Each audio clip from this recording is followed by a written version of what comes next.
Choque de guerreros. Midway. En el hermoso amanecer del jueves 4 de junio de 1942 en la isla de Midway, en el Pacífico. Dos grandes flotas, una japonesa y otra estadounidense, aguardaban expectantes en sus respectivas posiciones de ataque.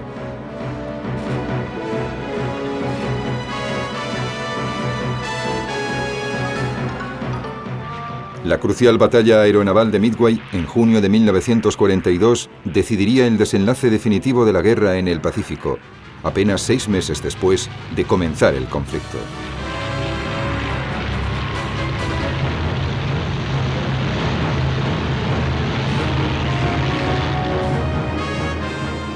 Midway también iba a comportar un drástico cambio en las tácticas a seguir en la guerra naval.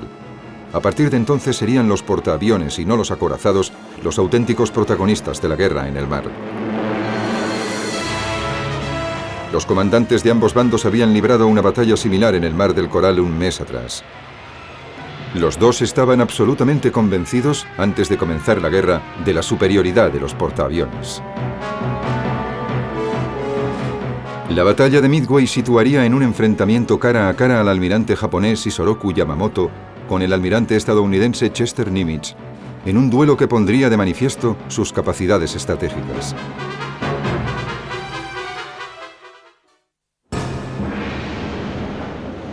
Japón había entrado en guerra principalmente por su carencia de importantes materias primas para crear un imperio autosuficiente. Pero los líderes japoneses se dieron cuenta de que la flota estadounidense del Pacífico iba a representar su principal obstáculo. Por lo tanto, decidieron destruirla mediante un ataque sorpresa a su base principal de Pearl Harbor el 7 de diciembre de 1941.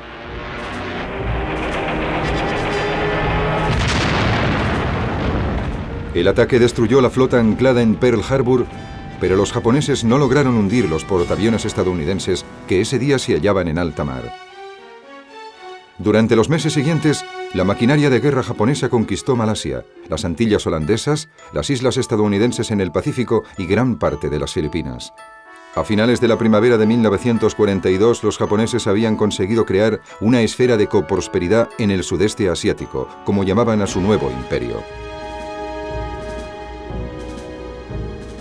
Parecía que nada podía evitar que Japón modificara completamente el mapa político del Pacífico.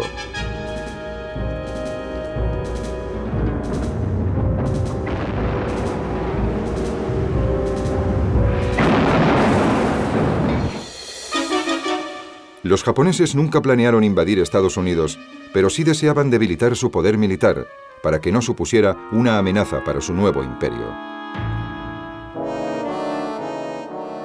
Con ese objetivo en mente, el almirante Isoroku Yamamoto concibió en marzo de 1942 lo que esperaba fuera un plan decisivo.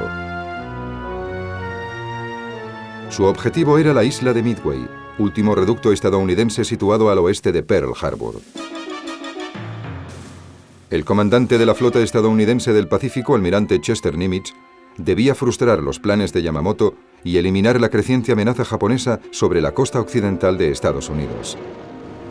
Tanto Isoroku Yamamoto como Chester Nimitz tendrían que poner a prueba toda su destreza y experiencia naval en el violento enfrentamiento que les aguardaba.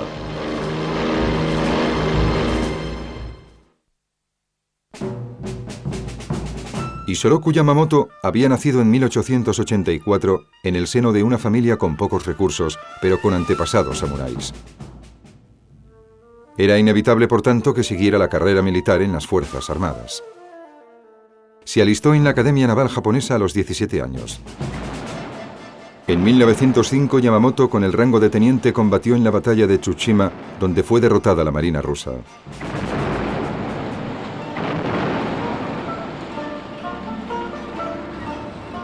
Durante la Primera Guerra Mundial, Japón fue aliado de Gran Bretaña, y Yamamoto luchó en el mar durante la mayor parte del conflicto.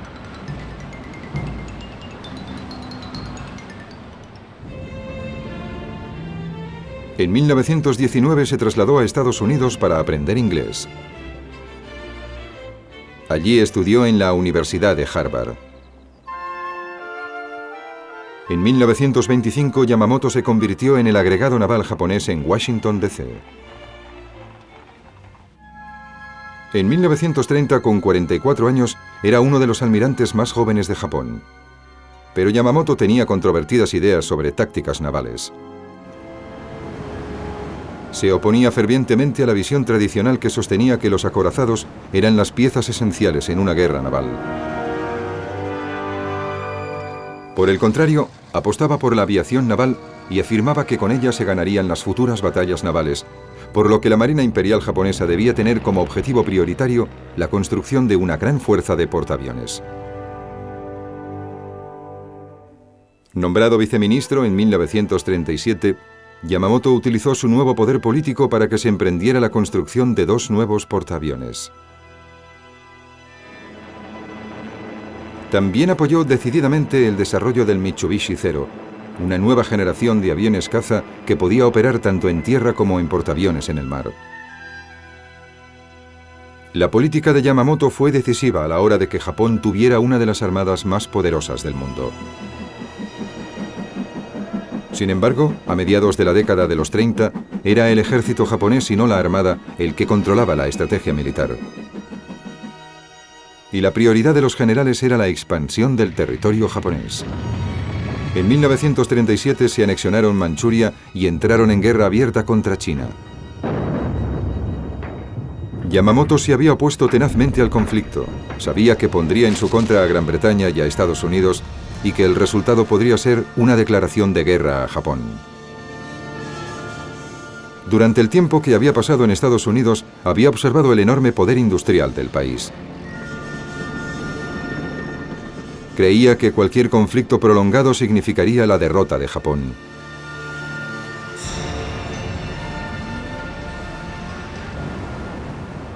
La oposición directa de Yamamoto a la estrategia del ejército japonés no dañó su carrera.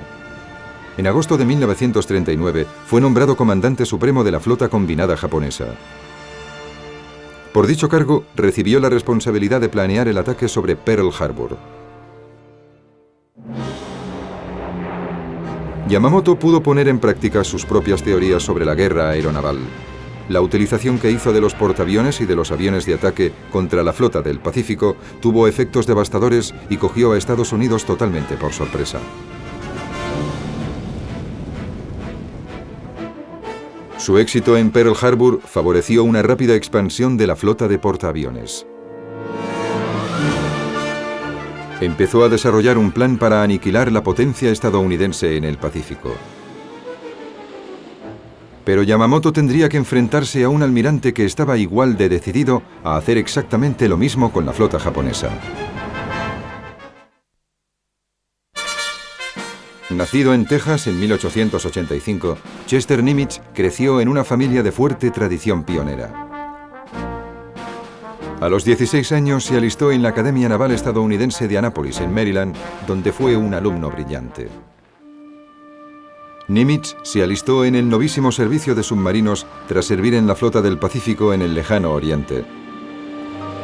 En 1918 ostentaba el cargo de comandante y era uno de los oficiales con mayor experiencia en el servicio. Como oficial de carrera, Chester Nimitz regresó a la flota de superficie y fue comandante de varios navíos, incluyendo 2 cruceros durante las décadas de los 20 y 30. Durante esos años se convirtió en un partidario acérrimo de las operaciones navales y aéreas combinadas. Como Yamamoto, reconoció la creciente importancia de los portaaviones. El punto de vista de Nimitz se confirmó dramáticamente en el ataque japonés en Pearl Harbor. Inmediatamente después del ataque, el presidente Roosevelt le puso al mando de la flota estadounidense del Pacífico. Nimitz sabía que tenía una ardua tarea entre manos. No solo tenía que reconstruir la flota, sino que debía hacerlo en el menor tiempo posible, si Estados Unidos quería tener alguna posibilidad de detener la implacable expansión japonesa. Su ventaja principal consistía en que Yamamoto no había logrado destruir los portaaviones estadounidenses. Nimitz estaba decidido a convertirlos en los elementos principales de la nueva flota. También creía que el ataque era la mejor forma de defensa, por lo que estaba decidido a atacar a los japoneses en cuanto tuviera la menor oportunidad. Nimitz valoraba mucho la labor de la inteligencia militar que le permitiría decidir cuándo y dónde atacar.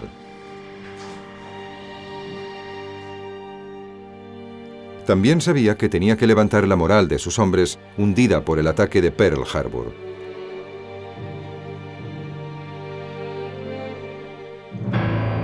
Nimitz no podía olvidar su pasado en los submarinos y escogió como su primer buque insignia el USS Grayling. Estaba preparado para luchar como sus hombres. Su contagiosa vitalidad pronto se propagó por toda la flota del Pacífico, junto con el deseo de vengar Pearl Harbor lo antes posible. Había llegado el momento de que los dos comandantes ultimasen los detalles finales a sus planes para localizar y destruir la flota adversaria. Ambos sabían bien que les aguardaba una decisiva misión.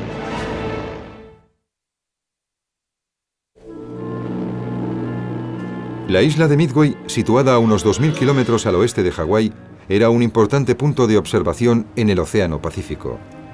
Los japoneses la llamaban el Centinela de Pearl Harbor. Yamamoto pensaba que Midway era tan vital para los Estados Unidos que un ataque sobre la isla haría que se concentrara allí la mayor parte de la flota del Pacífico, oportunidad que quería aprovechar para destruirla. Para tener mayores posibilidades de éxito, Yamamoto quería que participara el grueso de la armada japonesa en el ataque para garantizar su superioridad naval. Pero el alto mando japonés, aún muy influenciado por el ejército, ordenó una operación simultánea a la de Midway que requería apoyo naval, y ello redujo el potencial de la flota de Yamamoto para la operación MI, el ataque contra Midway.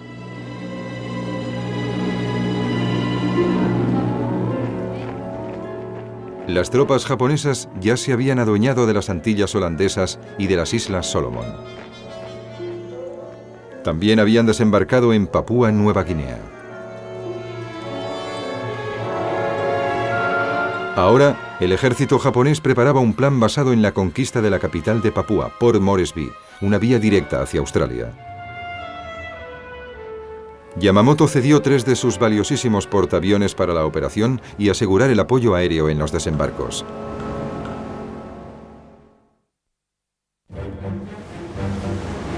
Mientras tanto, Nimitz ya estaba poniendo en práctica su plan de dirigir un ataque inmediato contra Japón.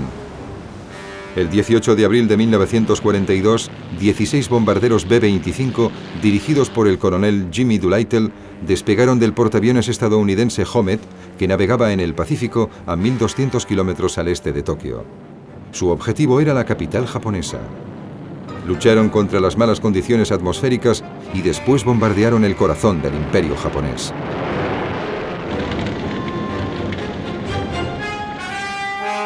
Aunque los daños fueron de poca importancia, el impacto sobre la moral de los japoneses fue inmenso.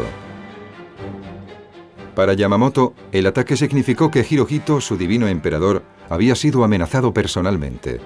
Yamamoto tomó la decisión de que esa humillación jamás volviera a producirse. Nimitz puso en juego sus fuentes de inteligencia militar acerca de la armada japonesa. Estados Unidos desarrolló una máquina secreta cuyo nombre en clave era Magic, que permitía descifrar los códigos militares japoneses. Esto permitió que Nimitz supiera con antelación los planes para capturar Port Moresby. Ordenó a un destacamento cuya fuerza principal eran los portaaviones Yorktown y Lexington que interceptara al grupo de asalto japonés en el Mar de Coral. El 4 de mayo de 1942, aviones estadounidenses atacaron a los navíos de guerra japoneses con efectos devastadores.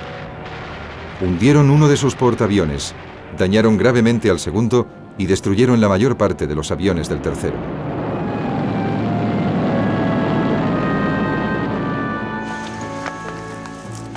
La operación Port Moresby se canceló y las tropas japonesas se vieron condenadas a librar una larga y difícil campaña en la jungla de Nueva Guinea.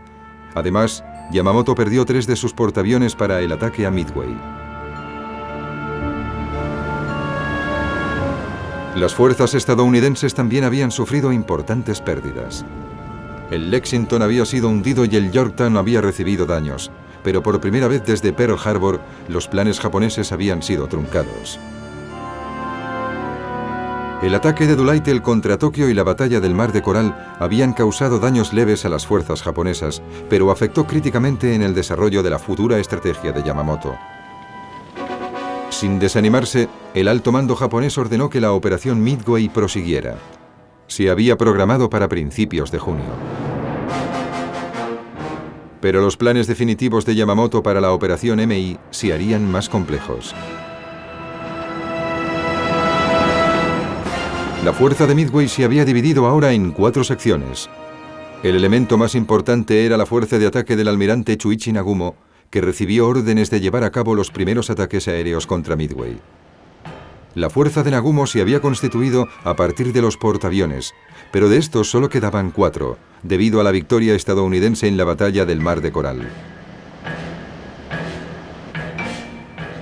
También contaba con 4 potentes acorazados de la fuerza principal, dirigidos por el propio Yamamoto.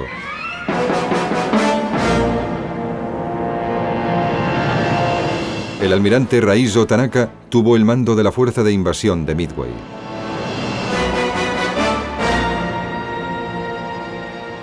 Estaba apoyado por el almirante Nobutake Kondo, con 2 acorazados, un portaaviones ligero, cruceros y destructores.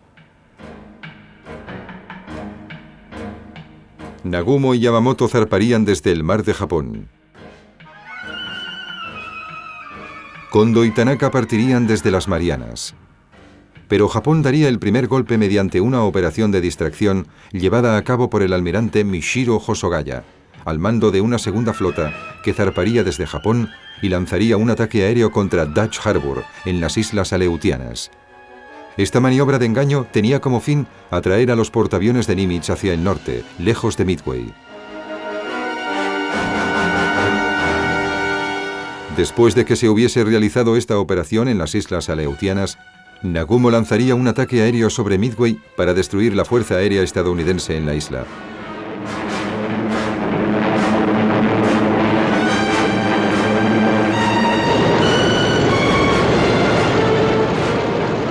Los desembarcos se llevarían a cabo el 7 de junio de 1942, el día N, fecha en que Nagumo, Yamamoto y Kondo destruirían simultáneamente la flota del Pacífico de Nimitz, especialmente los portaaviones.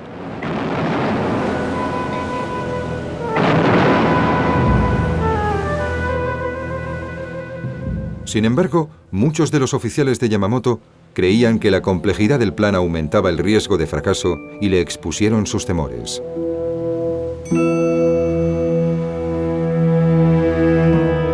Pensaban que la operación debía retrasarse o incluso cancelarse.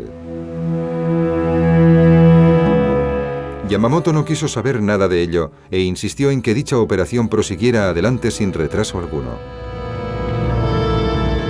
El servicio de inteligencia de Yamamoto no era fiable. Estaba convencido de que el portaaviones Yorktown había sido hundido en el Mar de Coral. En realidad, el Yorktown había logrado regresar a Pearl Harbor para ser reparado con urgencia.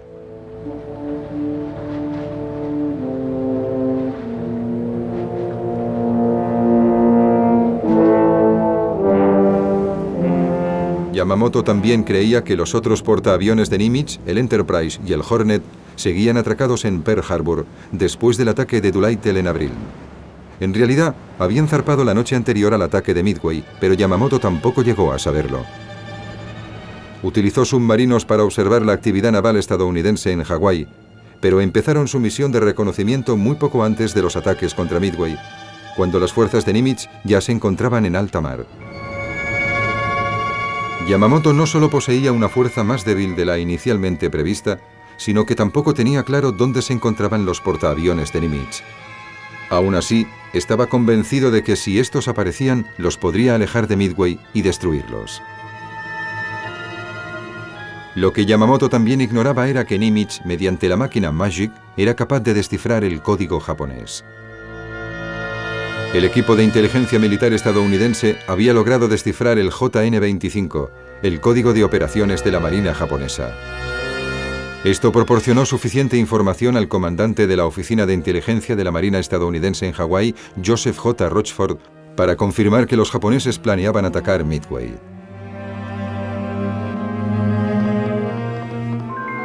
Desconocedor de esto, Yamamoto emitió una larga orden de operaciones a su flota el 20 de mayo, usando un código secreto que tenía 3 meses de antigüedad y que los criptógrafos estadounidenses conocían perfectamente. A finales de mayo, Nimitz sabía exactamente dónde y cuándo planeaba atacar Yamamoto. La flota combinada japonesa levó anclas el 27 de mayo de 1942 y zarpó hacia Midway.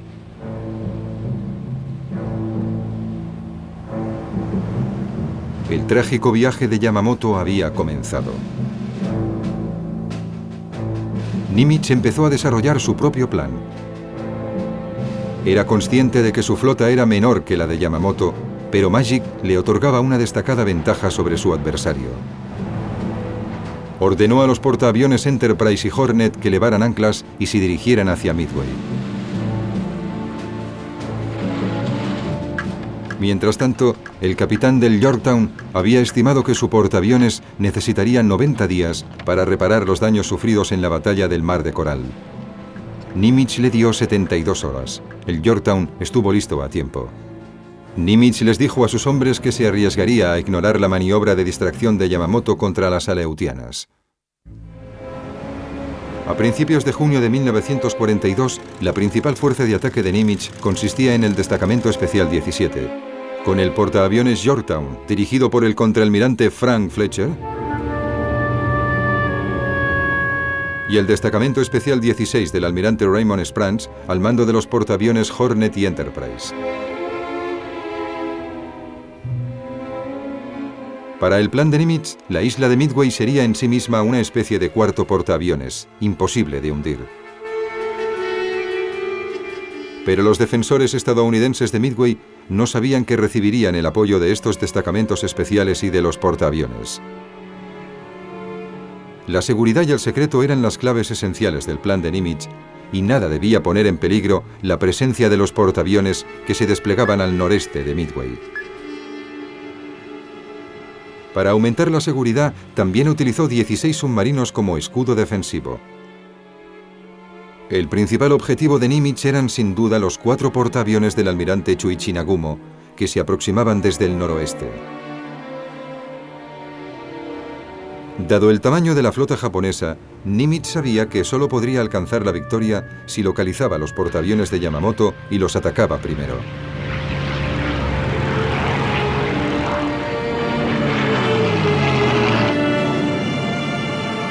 Con sus respectivos planes listos, los marinos y aviadores japoneses y estadounidenses se dirigían a la crucial batalla.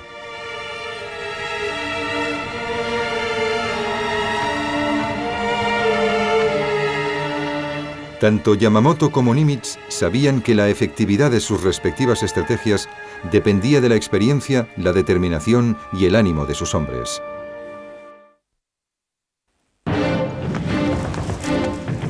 Las Fuerzas Armadas japonesas habían hecho un progreso espectacular desde el inicio de la guerra. Habían humillado militarmente a Gran Bretaña y a sus colonias orientales, que al principio se habían llegado a burlar de la destreza militar japonesa. Pero sus rápidas victorias habían llevado a las tropas japonesas a sufrir lo que se conoce como enfermedad de la victoria. Los marinos, soldados y pilotos creían ciegamente que Japón estaba destinado a convertirse en primera potencia mundial. Estaban imbuidos de las virtudes morales y marciales de la tradición samurái. La marina japonesa tenía más experiencia que la estadounidense y había desarrollado tácticas de lucha nocturna superiores, lo que les convenció de que vencerían a las fuerzas estadounidenses. Ese optimismo les condujo a la autocomplacencia y a bajar la guardia, como quedó de manifiesto cuando Yamamoto dio esas órdenes por radio sobre Midway. Incluso el comandante de un escuadrón aéreo japonés comunicó a su cuartel general que quería que el correo de su unidad se enviara a Midway a partir de junio. Poco después de esto, un miembro del propio equipo personal de Yamamoto aseguró que los Estados Unidos no serían capaces de luchar y que no se atreverían ni a zarpar.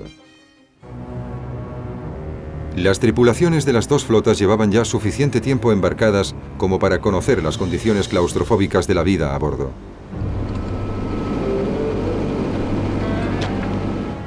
La rutina diaria era tediosa, pero físicamente muy exigente.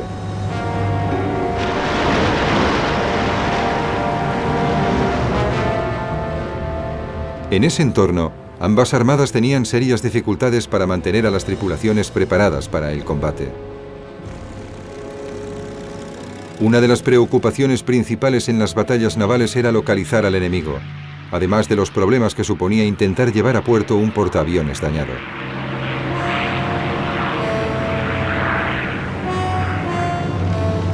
Los pilotos que se veían obligados a amerizar en el Pacífico tenían muy pocas posibilidades de sobrevivir, especialmente por la amenaza de los tiburones.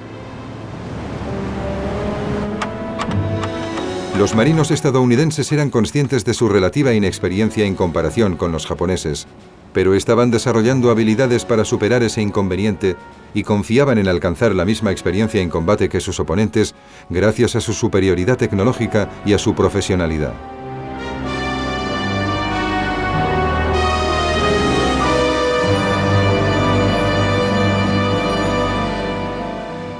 Los recientes acontecimientos en el Mar de Coral les mostró que los japoneses no eran invencibles.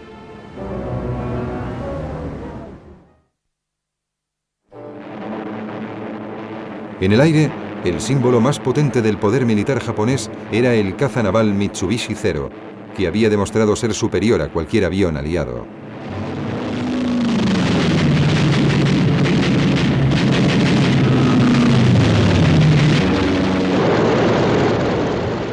La superioridad de los Zero había facilitado a los bombarderos Ball y a los torpederos Kate atacar libremente los objetivos aliados en tierra y mar.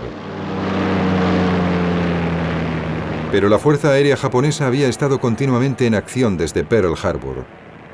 Muchos de sus pilotos más experimentados habían perecido. De hecho, muchos de los miembros de las tripulaciones que volaron en misiones contra los estadounidenses no tenían experiencia alguna de combate.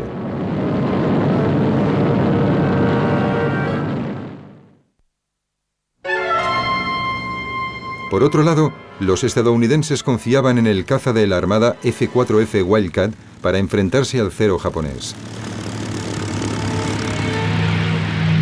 Aunque era más lento, más voluminoso y menos maniobrable que el Zero, el Wildcat era un avión duro que podía soportar muchos daños.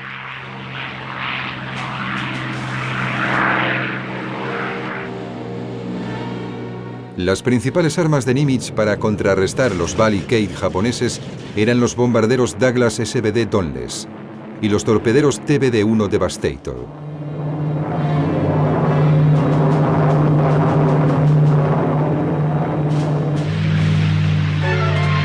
El Dauntless, aun siendo antiguo, era uno de los mejores bombarderos del momento. Pero el viejo Devastator ya estaba totalmente obsoleto en 1942 y pronto sería sustituido por un torpedero más moderno. Los más importantes en esta variedad de modelos de aviones de aquel entonces eran los hidroaviones de largo alcance PBI Catalina.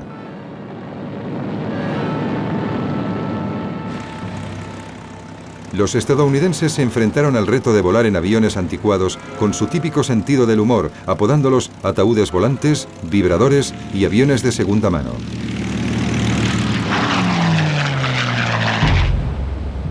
Pero por encima de todo, los militares estadounidenses manifestaban un gran respeto por su comandante, Chester Nimitz.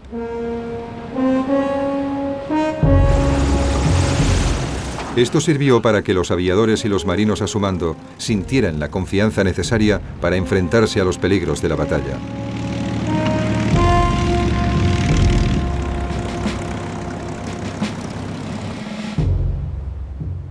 A medida que se acercaba el alba del 3 de junio, ambos bandos sabían que estaban a punto de tomar parte en un combate crucial.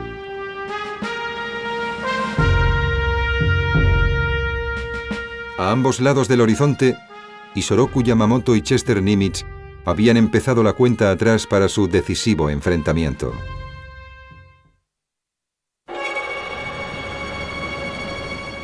A primera hora del 3 de junio de 1942, la fuerza de ataque de Yamamoto se acercó a Midway. Yamamoto transmitió a sus hombres la señal que indicaba que el enemigo no conocía su presencia en la zona y que seguiría así hasta el primer ataque sobre la isla. Empezó la maniobra de distracción japonesa sobre las aleutianas, cuyo nombre en clave era AL, con el ataque contra Dutch Harbor. Pero solo lograron causar escasos daños antes de que la feroz resistencia estadounidense y la mala visibilidad provocaran una momentánea retirada japonesa. Más tarde, ese mismo día, uno de los aviones Catalina de reconocimiento de Nimitz, con base en Midway, divisó los barcos de la fuerza de invasión del almirante Tanaka. Al mismo tiempo, los portaaviones estadounidenses Yorktown, Hornet y Enterprise se encontraron a 600 kilómetros al noreste de Midway. Al amanecer del 4 de junio, los bombarderos B-17 despegaron desde Midway para atacar a la fuerza invasora japonesa. A pesar del mal tiempo, Nagumo, comandante de la fuerza de ataque de Yamamoto, también llevó a cabo su parte del plan. Sus pilotos se prepararon para lanzar un ataque devastador. El objetivo era Midway.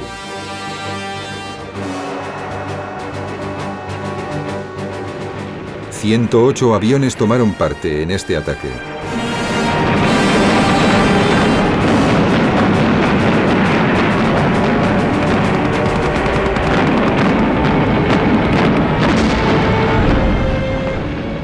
Causó daños considerables, pero la pista principal de despegue siguió practicable.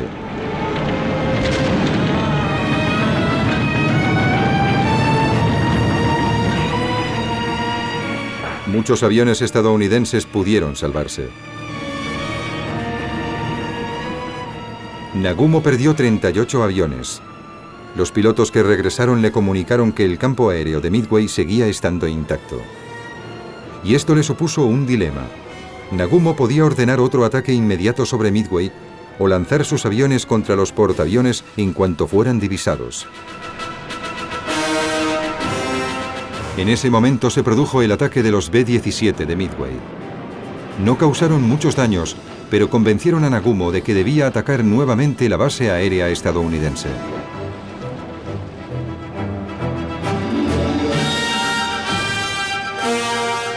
Sus aviones volvieron a ser cargados de bombas.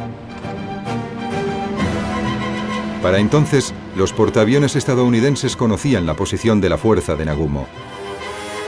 El comandante del destacamento especial 16 de Nimitz, el almirante Sprange, había inicialmente planeado acercarse antes de atacar a los portaaviones japoneses, pero decidió destruir los aviones de Nagumo mientras todavía seguían en la cubierta de los portaaviones. Sprange lanzó sus TBD Devastators, los obsoletos torpederos. Después despegaron sus bombarderos Dauntless. A las dos oleadas de Devastators de los portaaviones del destacamento especial 16 le siguió una tercera del destacamento especial 17 de Frank Fletcher. A las 10:05 de la mañana iniciaron una serie de heroicos pero infructuosos ataques sobre los portaaviones japoneses. 35 de los 41 TBD Devastators fueron derribados por los cazas Zero o por el fuego antiaéreo. 5 minutos después, Nagumo recibió al fin un detallado informe aéreo sobre la posición de los portaaviones estadounidenses. Inmediatamente canceló el segundo ataque sobre Midway y ordenó que sus aviones fueran de nuevo armados de torpedos para poder lanzarlos contra los portaaviones de Nimitz. A las 10:25 de la mañana, muchos de los aviones de ataque de Nagumo estaban listos para despegar. Parecía que la apuesta de Nimitz iba a fracasar. Los ataques iniciales de Yamamoto sobre Midway habían sido infructuosos. El primer ataque estadounidense con torpederos había sido repelido, y ahora los portaaviones de ambos bandos habían quedado expuestos. Yamamoto parecía estar al borde de un gran triunfo. En los siguientes minutos, Nagumo lanzaría sus aviones para destruir los portaaviones de Nimitz. El desenlace de la Guerra del Pacífico pendía ahora de un hilo. Todo dependía de los bombarderos de Nimitz.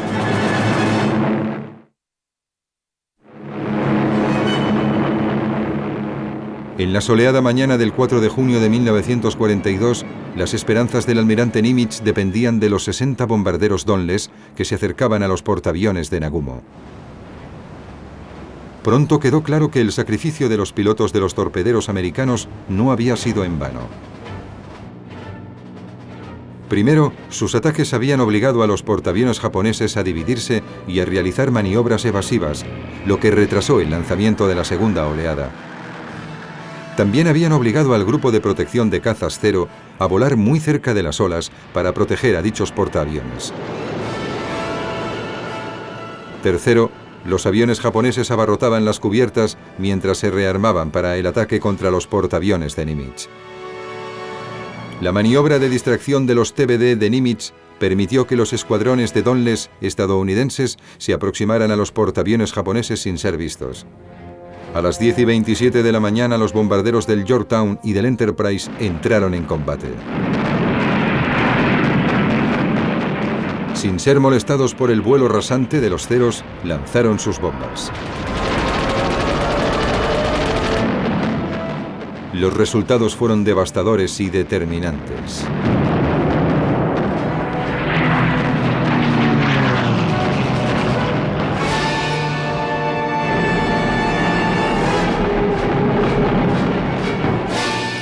En apenas 4 minutos, los portaaviones Akagi, Soryu y Kaga habían sido alcanzados y dañados irremediablemente. Cuando los Dauntless estadounidenses se alejaron del lugar de combate, dejaron tras de sí casi 2.500 marinos y aviones japoneses muertos y 3 portaaviones hundiéndose. A pesar de ese cruento golpe a la flota de Yamamoto, los japoneses no estaban derrotados del todo. Lanzaron 2 oleadas de bombarderos desde el portaaviones que quedaba, el Hiryu.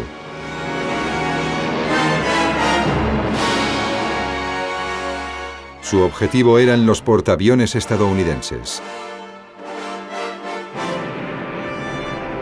A pesar de la decidida defensa, algunos de los aparatos japoneses consiguieron esquivar el fuego antiaéreo.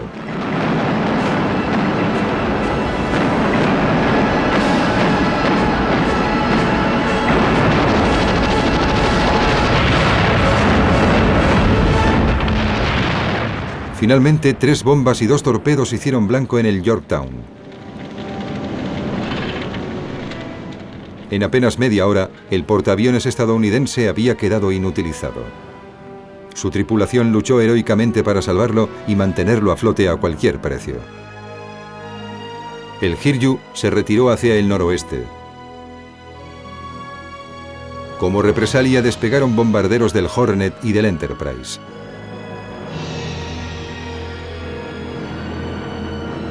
Atacaron y terminaron con el Hiryu.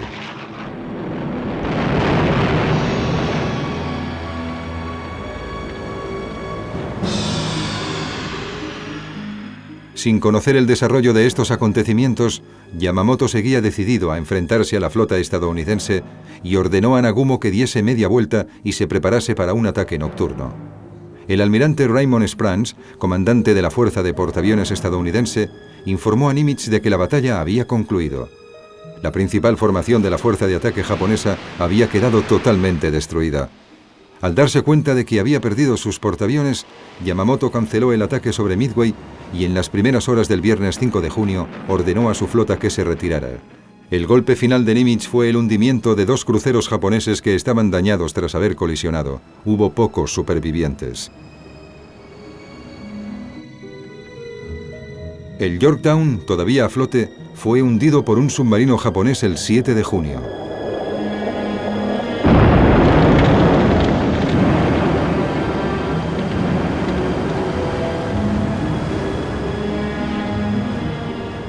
Pero Nimitz había logrado salvar Midway.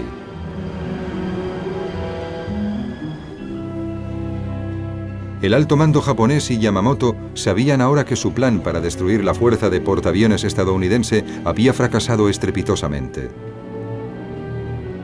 Contra todo pronóstico, los portaaviones de Nimitz habían vencido.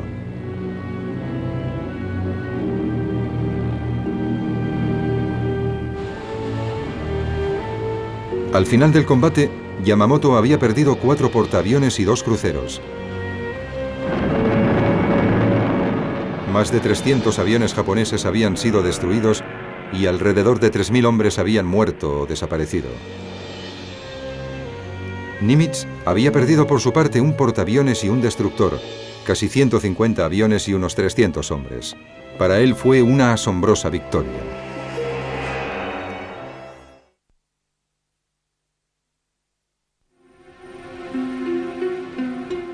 Yamamoto continuó dirigiendo las operaciones del Pacífico.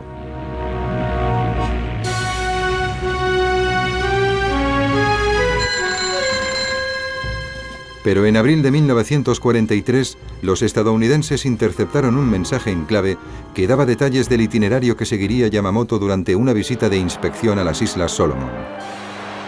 El 18 de abril su avión despegó para visitar una base japonesa.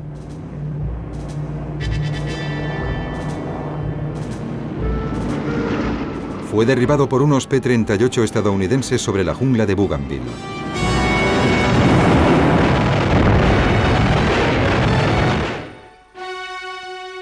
Los restos de su avión permanecen todavía allí.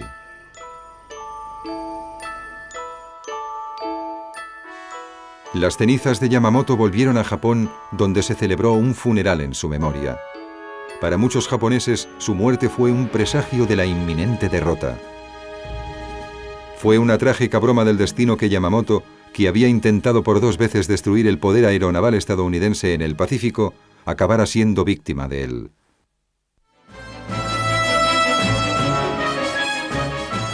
El almirante Chester Nimitz siguió dirigiendo la campaña del Pacífico, aprovechando al máximo la ventaja de su victoria en Midway. Su implacable avance presionaba cada vez más a Japón.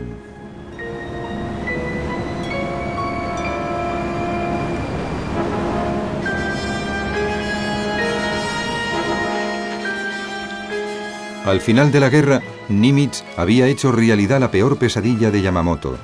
El poder aeronaval estadounidense siguió creciendo y acabó estrangulando a Japón. Debido a su fundamental actuación en la Guerra del Pacífico, Chester Nimitz fue recompensado. Junto al general Douglas MacArthur, estampó su firma en el documento que formalizaba la rendición de Japón.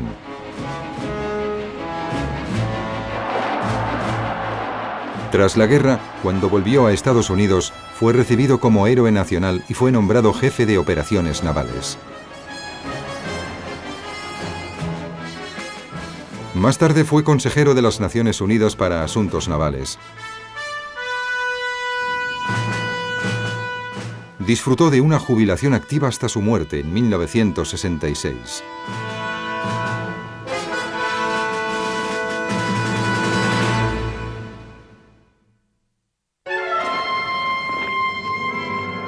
La batalla de Midway en junio de 1942 fue el punto de inflexión de la guerra en el Pacífico.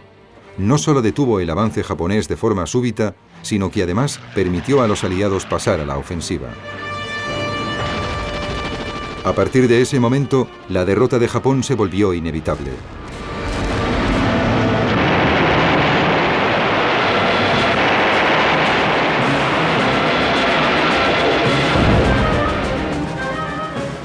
Midway también dejó clara la importancia de los portaaviones y de los aviones como las armas decisivas de la moderna guerra naval, función que continúan teniendo en la actualidad.